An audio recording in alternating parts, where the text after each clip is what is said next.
Let me start in no particular order.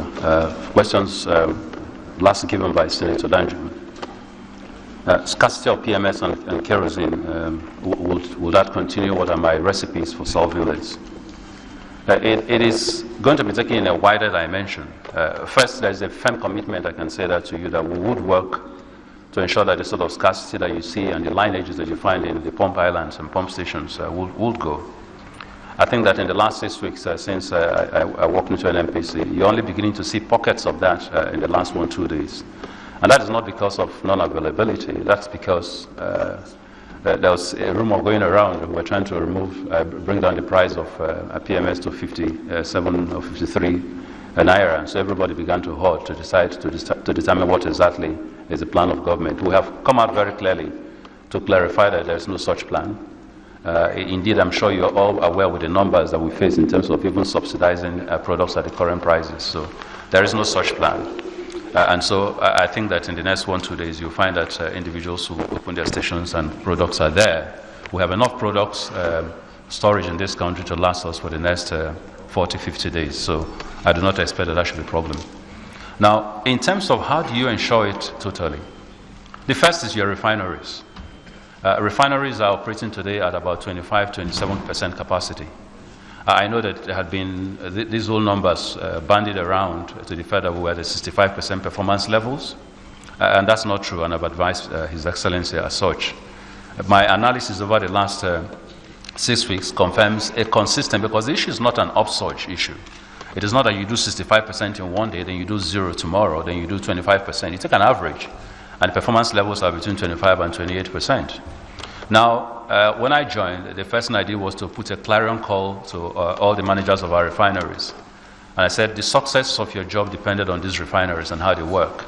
If we can't run them, then we need to get out, make adequate arrangements to privatize them, and take them out.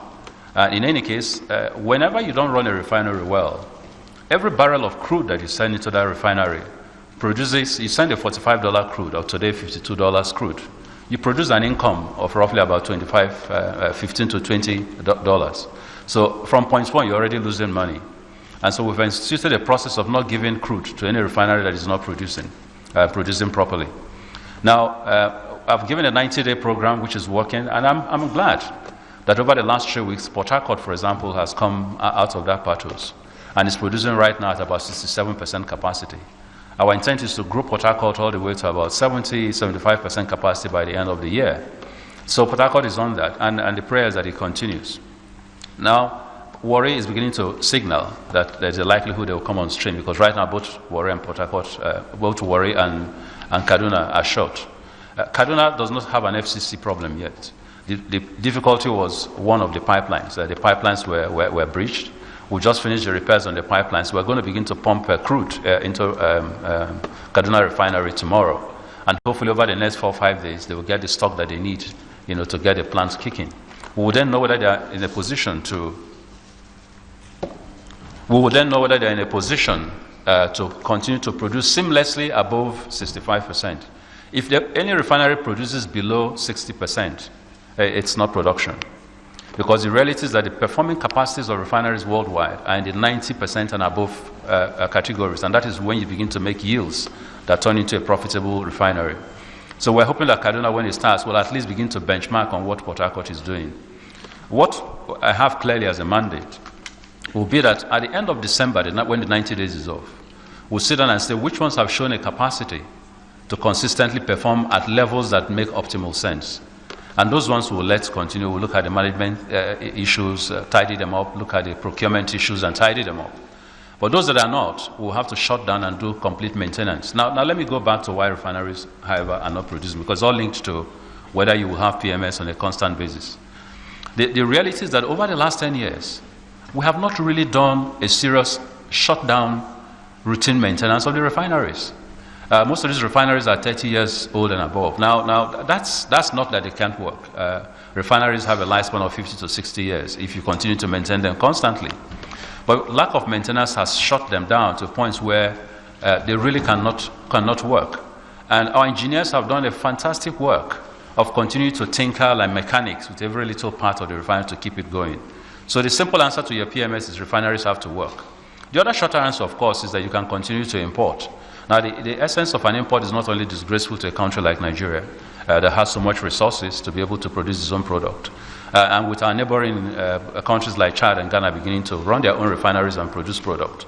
But it's also the fact that the cost of imported products are exorbitant.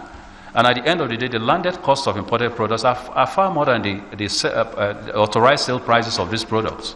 And right now, we're dealing with all kinds of cataclysmic effect of DAPMA and the rest of them who bring in products are owed huge arrears in terms of subsidy and would not want to continue the business unless subsidy is paid. So obviously, importation as a track forward will be something you want to fairly quickly find a way of getting out of. But in the short term, how can you ensure that? We have to get the refineries to work. We have to shut down the ones that can't work and get them maintained so that they can work better. We have to look at a fairly fast process to ensure that product is always there. And of course, finally, you've got to have strategic reserves. Now, these strategic reserves in most countries will carry products of between 6 months and 3 years. The United States keeps a strategic reserve at any given time of 2 years plus. But strategic reserves cost money. They cost money to build, they cost money to stock, they cost money to carry. And the carrying cost can be quite heavy. So unless your financial circumstances allow you to do that, that probably is not an immediate solution. The long-term solution really is to privatize as much as we can the whole rudiment of downstream sector performance. Because once you do that, people will go into the business for profit. They will do the investments that are required on a long-term basis, and you find solidity in terms of availability of these products. What we are doing right now is to continue to do an interim, holistic, but firm and forecasted management in the sector to ensure that our citizens do not suffer. Kerosene is a different ball game. You will notice that only NNPC for now imports kerosene. And that is because it has, the sale prices are such that nobody can bring in kerosene and make money. As a matter of fact, 50% of NNPC's subsidy charges come from importation of kerosene. So the first thing is, how do you get kerosene easily available? The refineries work. If the refineries work, they produce more kerosene. If you begin a good deforestation and afforestation program, you can begin to slide our people away from kerosene. And so, therefore, it is absolutely essential, for example, that gas goes all over the country. Next year, we are having a program that we're going to launch that will give, hopefully, free cylinders to every Nigerian citizen. Once we do that, we begin to say, how do we get gas to nearby depots, closer to people? Because once we do that, we'll begin to move out from kerosene.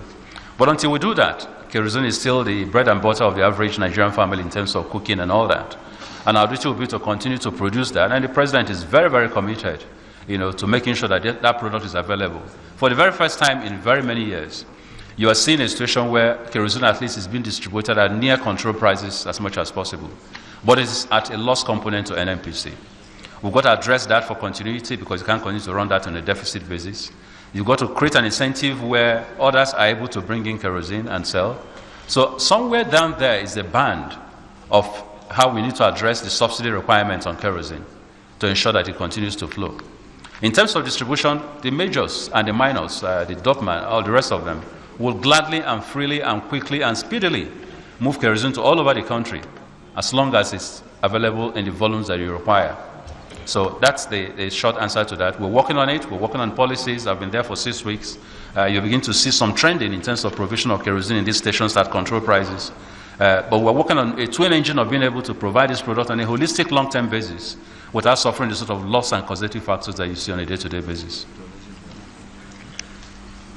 And then you also asked me about the PIB. Would I utilize the existing version? I think first of all, let me say that one of the things I've said to myself since resuming as GMD of NNPC is that I will not be constrained by the lack of PIB in making sure that holistic solutions to the industry continue to be propelled. So using existing laws, we'll continue to make changes. We'll continue to draft solutions. We'll continue to tinker on. Because at the end of the day, whether or not PIB is available and passed really doesn't lie within the umbrella of the executive. It lies with this revered assembly. But I also do not think that the problem really with PIB has been the fact of the versions. I think by the time the last sixth Senate was rounding up its program, you had gotten a version that was clearly the version that both houses were looking at. Am I going to create a new version? Not really. I think what we need to do is take the version that you have, look at it again, make changes. The key issues is that As long as we continue to want to pass a holistic PIB, it's going to be a very major challenge. But once you begin to break it up into critical aspects, you begin to make a faster run to passing PIB. Fiscal regimes, for example, you've got to ask yourself, why would you want to have fiscal regime, for example, inside the PIB? Because to change those fiscal regimes, which are a very dynamic environment, you have to come back to this assembly to also make changes. You must find a way of pulling out fiscal environment, fiscal regimes, and leave them to existing tax laws which you can amend, and additionally look at the PSCs and the joint venture agreements and the tax laws to enable you to determine fiscal regime. The advantage in that is that you have the flexibility of changing with the times. At the times when oil prices are so low that nobody is willing to invest in your country, you may give some incentives. At the time when they're so high that people are making outrageous profit result, you may increase your taxes. But so long as you leave it in a holistic, blue-barreled type voluminous PIB, you are stuck in terms of how you're going to get the required votes each time to make amendments for tax. So I think the way to go is, first of all, take what is there. I don't believe in throwing away the baby with the bathwater. Take what is there, look at it in the context of where we are today. The oil price has slided since the time, but if you count the time that the first versions of PIB went in and now, oil prices have moved from 70 to 90 to 120 and then back out to 45 and 50. Environments have changed, the considerations have changed. But the aspects of PIB that deal with organization, structure, administration, reorganization of the government agencies that are going to be responsible, for stewarding the oil industry are still as relevant as they were before. We can take those, the interests of communities are still as relevant as they were before. So we can take those, pass them fairly quickly so that we can have some level of certainty. I can tell you that the average sorts of volumes in investment that we're losing on an annual basis because of the lack of PIB is in excess of $15 billion a year. And the reason is simple. It would have been better that you didn't start at all than announce very flamboyantly that you were going to do PIB and then step back from it. Because it creates a level of uncertainty that no international investor wants to grapple with. So I will urge this very revered Senate to fairly quickly come to terms, find a way working with us to go ahead and pass those elements of PIB where there's not much contention. Engagement is key. One of the key things that killed a previous bill was that there wasn't sufficient engagement. Our duty as individuals in the line of progress with you will be to go out there and have those engagements and hopefully submit to this Senate and to the National Assembly entirely suggestions that have come with people, things that people can live with, amendments that need to be made. Because once that engagement is there, and an engagement does not imply that you must at the end of the day accept the views of everything that is accepted. The experience in this room is enough for you people, for distinguished senators to go through that. But engagement is key, because at the end of the day, the trend that you're seeing is a northward trend towards foreign investment and external private sector investment in the sector. Government emphasis on investment is going to start sliding because of depreciating amounts of income.